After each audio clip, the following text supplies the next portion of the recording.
It's Tuesday, September 24th. Welcome to MarketFoolery. I'm Chris Hill. With me, not in the studio. No. We're on location in Washington, D.C. It's Ron Gross. Somewhere hidden off campus. We are technically underground right now. I think we are.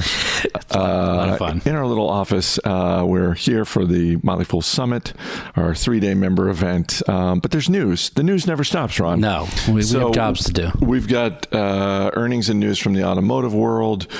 We have news from a company that, honestly, we haven't heard from in a long time. But we're going to start with breaking news. There's a reason for that. Wall Street Journal, and we'll just do this quickly because there aren't a ton of details, but the Wall Street Journal is reporting that WeWork CEO Adam Neumann is expected to step down.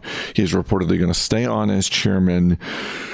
As Tony Kornheiser would say, I believe we had that. I believe we talked about this on Motley Fool Money last week. We did, and I suggested that this is probably what would happen.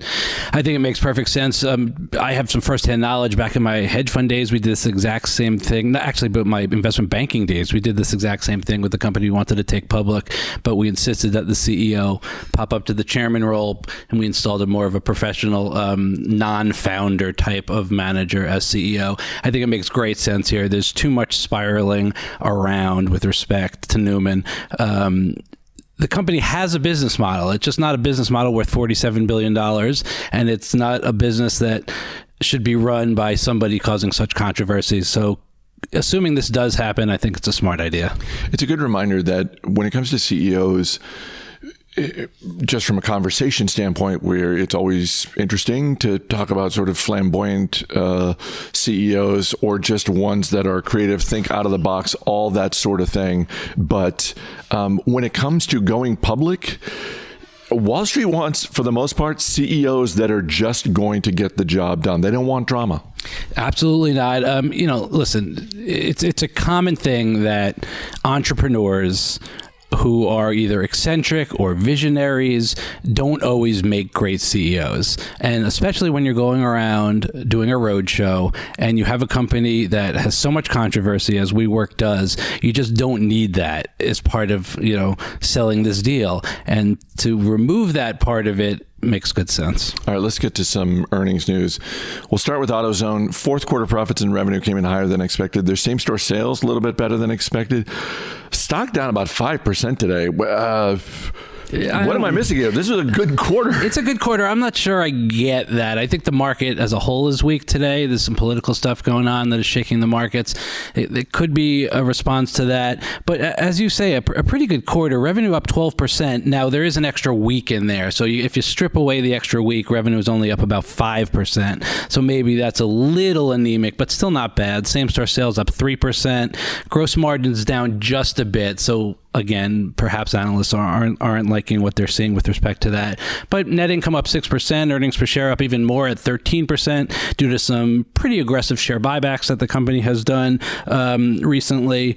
I think it's a fine quarter, and the stock selling off 5%, I don't think it's something to worry about. Yeah, and particularly when you consider that over the past 12 months, even with the drop today, the stock's up a little bit more than 40%. You mentioned the share buybacks. That's really the story with AutoZone. In addition to trying to execute every quarter, this is a management team that has very steadily done, I would say, an above average job of buying back shares. For sure. For fiscal year, they repurchased about 2.2 million shares at an average price of $919. Stocks right now a little over $1,100 a share. So, that's a short-term indicator, but in general, it seems to be a nice use of capital because the stock has done quite well. Listen, the return on invested capital for this company is over 35%. Very impressive numbers.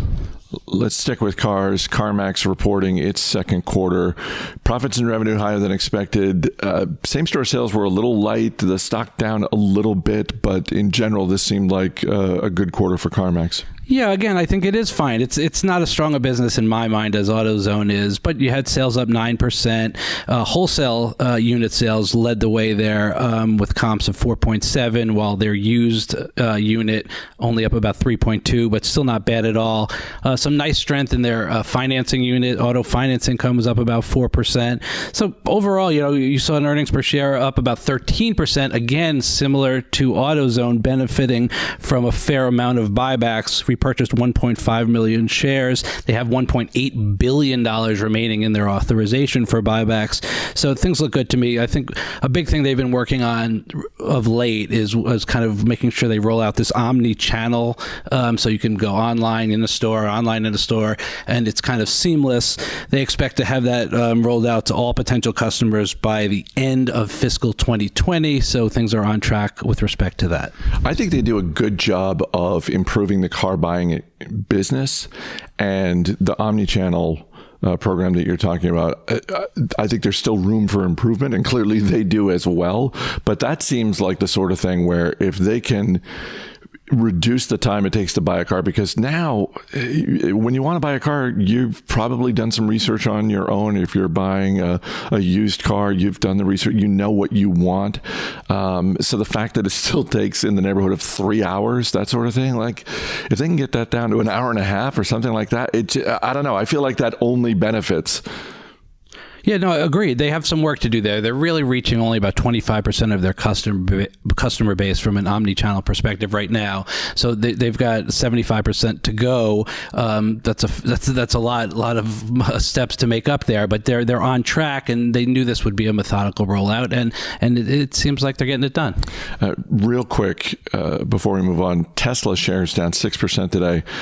Shareholders are suing Tesla over their acquisition of SolarCity. This is back in late 2016. And on Monday, there were some court documents that were unsealed, revealing allegations, among other things, that there was no other bidder for SolarCity. So for anyone out there who at the time looked at Tesla saying, sure, we'll cut a check for $2.6 billion for SolarCity, and raised an eyebrow about that, maybe that was warranted.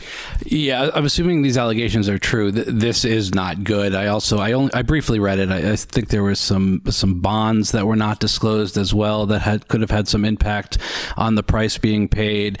I haven't been a fan of Musk's kind of modus operandi, the way he does things, and this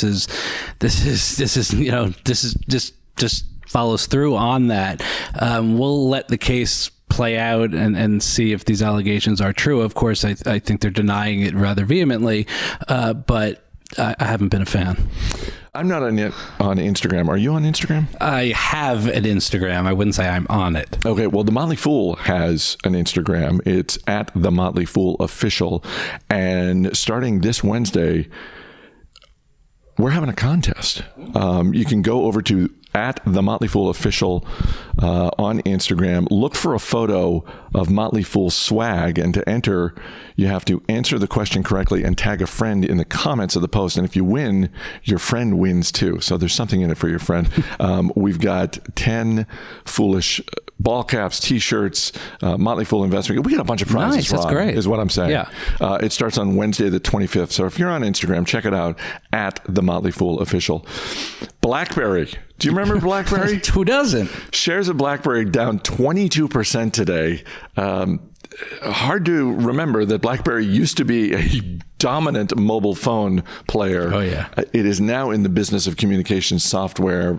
Second quarter report must have been awful, because the last time the stock was this low, it was 2004. Yeah, the thing is, it wasn't really awful. It was one of those missed expectations kind of things. People are, I guess, not enamored with BlackBerry in the first place, so it doesn't take too much for people to abandon the stock and just say, I'm done. Even though, as you say, they have transitioned from a mobile phone company to a software company and a security company, actually. Machine learning to preempt security breaches is a new business that they're in through a February acquisition. But overall, I mean, if I told you revenue was up 16% and that they kind of broke even to make a little money, I'm not sure you would think that would warrant, a fifth of the business being wiped out. But again, there were two divisions in particular that were weak. It's their Internet of Things division, which is their enterprise software. The cybersecurity division, which is the one that came from the more recent acquisition, was also somewhat weak. They had to cut guidance as a result. People just get sick of this and just say, I'm done. There's better places for my money. What do you think to the extent that there is a bull case for BlackBerry right now, or just from a standpoint of an individual investor, a case for buying the stock, is it just because right now it seems like BlackBerry is in that I'm going to take a flyer on this one category? Yeah, that's fair. At the current valuation, it's kind of, one of those value investment or value trap situations. It looks like a trap in the sense that there is increasing competition in the software space that they're in. They're by no means the only player in town. They have no real competitive advantage that I can see. So to take a flyer on here, you have to realize that as an investor, you're really taking a flyer. All right, Ron, thanks for being here. I appreciate you joining us. As always, people on the program may have interest in the stocks they talk about in the Motley Fool, may have formal recommendations for or against, so don't buy or sell stocks based solely on what you hear. That's going to do it for this audio-enhanced version of Market Foolery. The show is mixed by the amazing Dan Boyd. I'm Chris Hill. Thanks for listening. We'll see you tomorrow.